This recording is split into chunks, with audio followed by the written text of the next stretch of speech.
ఈ నెల 22న గుంటూరు జిల్లా ఆచార్య నాగార్జున విశ్వవిద్యాలయం ఎదురుగా ఉన్న మైదానంలో బీసీ సింహగర్జన నిర్వహించనున్నట్లు బీసీవై పార్టీ నేత బోడే రామచంద్ర యాదవ్ తెలిపారు. దీనికి సంబంధించిన పోస్టర్ను ఆయన ఆవిష్కరించారు. దశాబ్దాలుగా బీసీలకు అన్యాయం జరుగుతోందని, బీసీలకు జరుగుతున్న అన్యాయాలను వ్యతిరేకిస్తూ ఈ కార్యక్రమం నిర్వహిస్తున్నామని చెప్పారు. ఈ కార్యక్రమంలో బీసీ సోదరులందరూ పాల్గొని విజయవంతం చేయాలని బోడే రామచంద్ర యాదవ్ పిలుపునిచ్చారు. ప్రధాన ఉద్దేశము ఈ నెల 22వ తేదీన ఆంధ్రప్రదేశ్ రాష్ట్ర నడిబొడ్డులో రాజధాని ప్రాంతము పూలే మండల్ ప్రాంగణంలో జరుగుతున్న బీసీ సింహగర్జన పోస్టర్ ఆవిష్కరణ కార్యక్రమానికి నాంది పలకడం జరిగింది.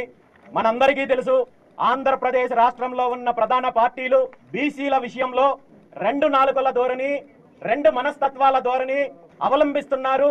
ప్రతిపక్షంలో ఉన్నప్పుడు ఒక రకంగా, అధికారంలోకి వచ్చిన తర్వాత మరో రకంగా బీసీల విషయంలో ప్రవర్తించే ప్రధాన పార్టీలు ఏవైతే ఉన్నాయో, ఇప్పుడున్న అధికార తెలుగుదేశం పార్టీ కావచ్చు, ప్రతిపక్షం అని చెప్పుకుంటున్న వైఎస్ఆర్ కాంగ్రెస్ పార్టీ కావచ్చు, అంతకు ముందున్న కాంగ్రెస్ పార్టీ కావచ్చు, దశాబ్దాల కాలం నుండి ఆంధ్రప్రదేశ్ రాష్ట్రం ఏర్పడినప్పటి నుండి రాష్ట్రం విడిపోయిన తర్వాత పూర్తి స్థాయిలో బీసీలను వంచే కార్యక్రమం జరిగింది, మోసం చేసే కార్యక్రమం జరిగింది, అణచివేసే కార్యక్రమం జరిగింది తప్ప ఏ ఒక్క అంశంలోనూ బీసీలకు వెన్నుదన్నగా Please subscribe to YK TV Network. Please subscribe to YK TV. Please watch YK News. Don't forget to subscribe YK News channel